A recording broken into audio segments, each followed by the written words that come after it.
welcome to Floxsies Enchanted Fairytale Live. Today we're going to be talking to Amy Snell, who is the devious knitter. I'm really excited to chat everything all about enchanted fairy tales, stories, what she's going to be teaching for our class, for our event. It's going to be a great time. I'm so excited to catch up with her. She should be joining us shortly. Hi, everybody.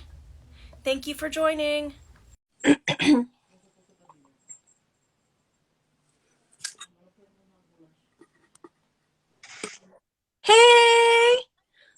Great to see you. You too. I'm loving your crown. Thank you. You're very welcome. I don't have one. I was like, I really need one. But I don't have one. Yeah. Crown.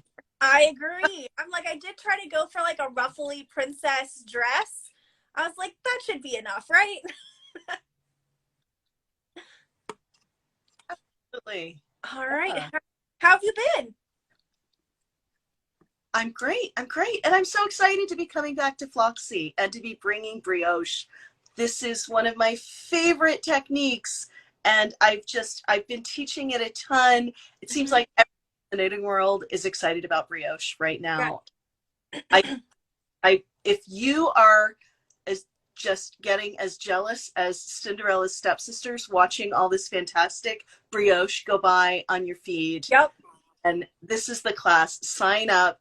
Join me November 18th. I'm going to be teaching at 8 p.m. Eastern, and we are going to do a dive into two-color brioche in the round. It is perfect for brioche beginners, but it's also the perfect class for folks that have gotten stuck. If they've tried to knit brioche before and it didn't stick or it didn't click for them, I've had a lot of people come to me in that situation, and I get them unstuck, and I have, just sometimes different ways of explaining how to do it, getting that patterning into your brain so that you go off and just make all these beautiful things that you're seeing. Yes, because there's so many great patterns out there, and I'm a beginner briocher myself, so I feel you. I totally understand, and I cannot wait to catch up with this class because it's going to be a good one. And I do know that you are allowing us to record your session as well. Because brioche is one of those classes that I think is one of the techniques that most benefits from having a live teacher and also from being able to go back and review. I love that. Why is that important to you, that you're allowing us to record the classes? Well, I think the number one thing for me is that my students be successful. If anybody comes into the class with me, I want two things to happen. I want them to learn what they came here to learn and more. I bring always more to my classes because I want people to really feel grounded in that technique, whatever they came there to learn. But then I also want them to have fun. And I think part of having fun is feeling good, feeling successful about your project. So, I haven't yet had a student not be able to do this, and I haven't yet had a student have a problem that was so big that I couldn't solve and get them unstuck in that 2 hours. But I want them to be able to go back and see it, because maybe a different student didn't have that problem today, but now they do have that problem. And they can, oh yeah, somebody had that problem in class, and I didn't pay that much attention because I was just going along and I was doing fine. And I want them to be able to go back and see that. Yes. And the way you can get that recorded class as well is if you sign up for Amy's class, and then you get the recorded content add-on. So with that recorded content add-on, you will have her class for 2 extra weeks, and you will also get all of the demos and vendor channel as well with that included in that as well. I love that Floxsie makes that available. I just think that's fantastic.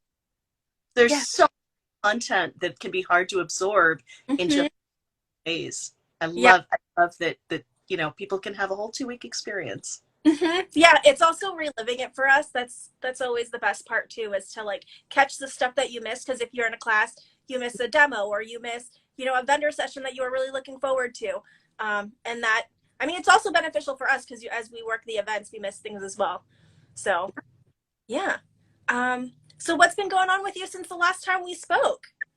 Oh gosh, I've been doing a ton. I did my first knit along this summer, and that was super fun. Congratulations.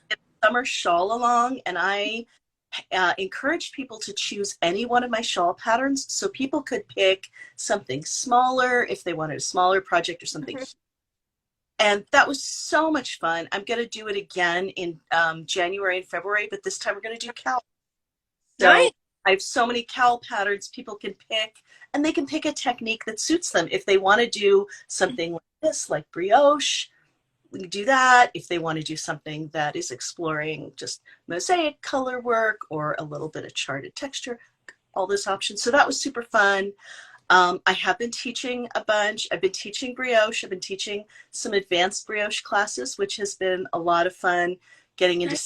syncopation and cables and tricolor brioche and things. So um, there just seems to be a lot. A lot of my students are asking for more and more with brioche. So I love continually bringing new students into the brioche technique because there's so Yeah, much there.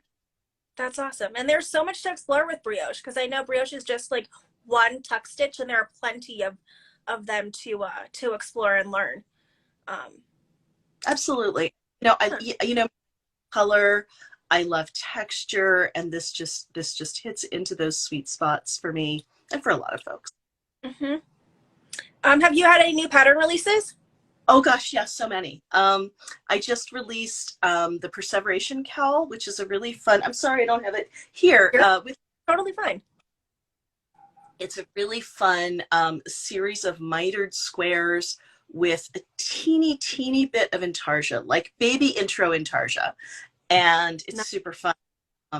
Just introduced that. I just introduced my Shot in the Dark hat, which uses vertical stranding, which is yet another super simple, super fun way to introduce colors into your knitting in a completely different way. And I've got Awesome. coming up this wrap, which is sort of an oversized shoulder wrap. It's called Pate Choux. This is coming out in the next couple of weeks as well, and that is syncopated brioche in the round pattern. Nice. I was creeping on you on your Instagram, and I see that you took some spinning classes. Oh yeah, Are- absolutely, absolutely. I not only love to teach, I love to learn and spin. I am not an expert spinner, so I went to a retreat. I had the most fun time. I met some new friends. I got to spend time in with some amazing teachers like Stephanie Gustad, and um, I'm excited to continue my spinning journey. I get to spend some time spinning silk, which is like, oh, that's That's epic. I've only spun, I think, merino wool. I think that's the I've spun. How did you learn? Did you learn on a spindle or did you go straight to the wheel? I didn't have luck. My first spinning teacher tried to teach me the spindle, and I really didn't have luck. So I kind of jumped to the wheel that first day and had so much fun. Um, and I had my first experience spinning silk was earlier this year in a class with Judith McKenzie, and I was hooked. So I went back and I did a full 2-day intensive on silk spinning at last week's retreat. And that was awesome. Awesome. So has the spinning bug bit you? Are you ready to for your own wheel and everything? Oh, I've got 3. Oh, For just a couple of years. The first wheel I had was not a great wheel. It turned out once I finally got in front of a teacher mhm. with my wheel, she said, "Wow, you're an amazing spinner if you're producing that yarn on that wheel." Because Oh that wow. wheel's and so then I finally got, something that worked better, and Mhm. suddenly it was super easy. So my So, next question for all of our spinners is, do you name your wheels? Do they have names? oh, what an interesting question. I have not named my wheels. I call them by their brand names, but I Okay. name, I've named my little dress forms, so I don't Yeah. know why my wheels. What are your dress form names? This is Julia, and this is Layla. Nice. Yikes, that's awesome. I also like I have a glass head somewhere around here. Her name's Irene. So like I name random things too. So that's why I'm always curious because we all name our wheels. Yeah, Yeah. I've always called them by their brand names because they're three different brands. Ooh, what But do you have? one of them I call that no good wheel, but That's funny. What is your best fiber memory? oh wow. Best fiber memory.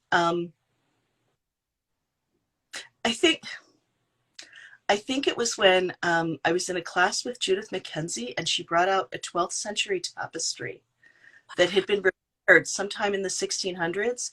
And Mhm. so a museum turned it down because it wasn't completely authentic to the time period. Wow, She that's and she said, and I want you to touch it. And I want you to feel how these stitches were made and how they were repaired hmm because you're fiber artists and you are the people, you are the small group of people in the entire world who can actually appreciate this 1,000-year-old textile.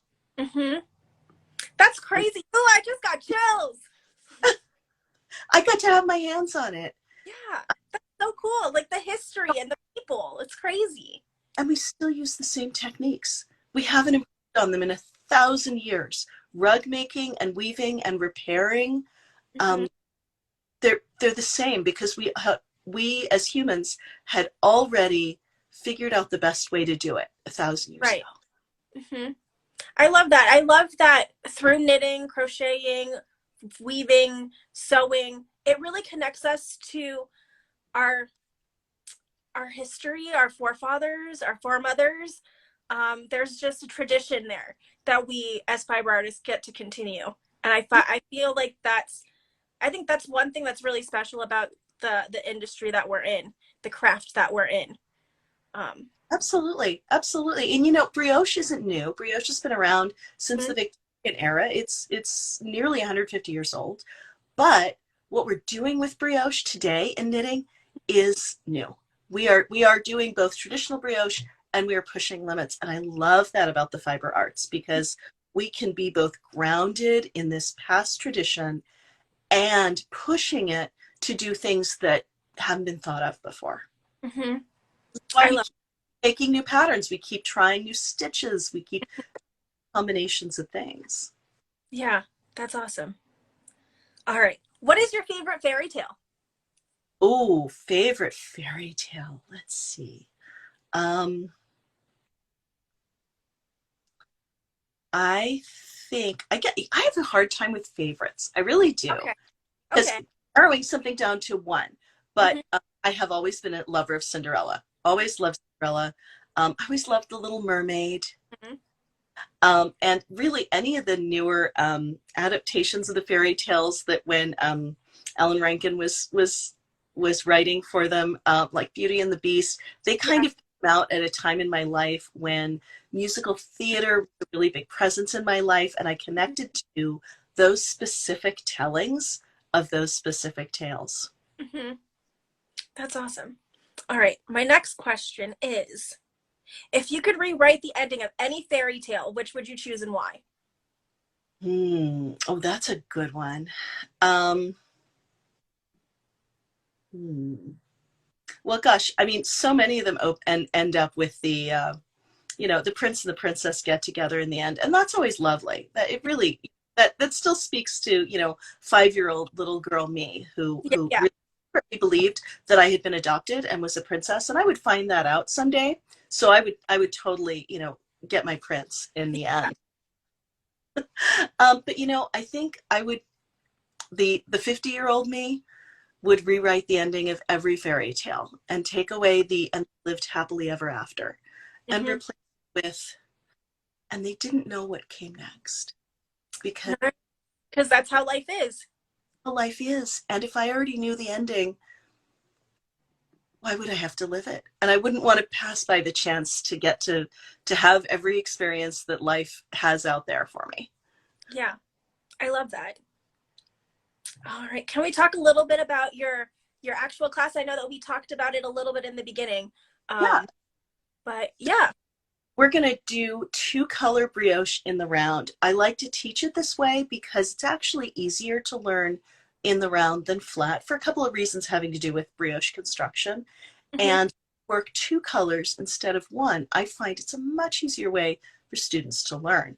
hmm Um, colors guide you and help you really see what's going on with your knitting. And I think once you see and understand what's happening with your stitches, then you're going to be able to not only to do it, but to start to sort of self-correct if anything goes wrong. So we cast on for this project here. This is the Brioche cowl. It's a simple 2-color brioche project. Mhm. But students can just pick 2 colors they really love that contrast well against each other. And in the class, we learn to work the brioche knits and the brioche purls. And we've got we get going on the cowl, we knit it for a few inches. Mhm. Hopefully, we run into some of the most common issues and problems so that we can address them on the spot. And if we don't run into them, they're in work, so we will run into them. What And then common problems that you find with brioche? sure. Missing yarn over wraps happens to everybody, and they can only really be 2 different places. So we walk through that, and we walk through what it looks like to tink back Mm-hmm. a little bit of doing, and there are a couple other things that people knit or purl instead of doing the yarn over slip. I can what that looks like, and so we can fix it and get everything back on the needles, back facing the right direction. I talk about how to look at what you're doing if you've put it down, how to tell where you are. When you pick it back up and you're like, I have no idea. Was I knitting? Was I purling? Which color was I using? The Mm-hmm. knit tells you. So we look at how to understand what the knitting is telling you so Mm-hmm. that you put it down and never pick it up again and think that you weren't successful at brioche. And then the students have in their handout the full pattern for this brioche cowl.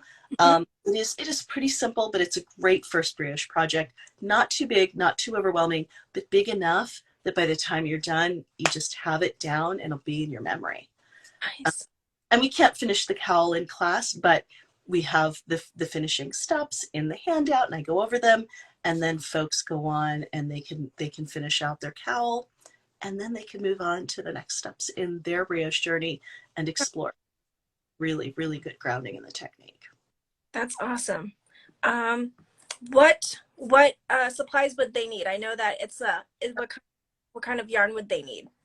They should get some worsted weight yarn in 2 colors, contrast well against each other. Here's an example of some contrasting yarn, right? I want a light and a dark. I like worsted weight because you can really see your stitches. Mm-hmm. And they'll need a 16-inch circular needle in the size that you usually work for worsted weight yarn. So for a lot of people, that might be a 7 or an 8, but it's whatever you're used to working with worsted weight yarn. And that's it. They need about, depending on how big they want to make the cowl, I recommend about 150 yards of each color. Okay. It's a little less than that. You can make it shorter and have it be a headband, but certainly, at least 100 yards of each color. And that's pretty much it. The yarn, the needles, and there is a tiny bit of homework. I do ask the students to cast on in the round in advance and Mm-hmm. just rows so that it's set up. You work the non-brioche rows so that when we start class, we jump right into working our brioche. Nice. That sounds awesome. All right. So if you want to join this amazing class, I know I want to, but I have to catch it on the replay. It's going to be November 18th from 8 to 10 p.m.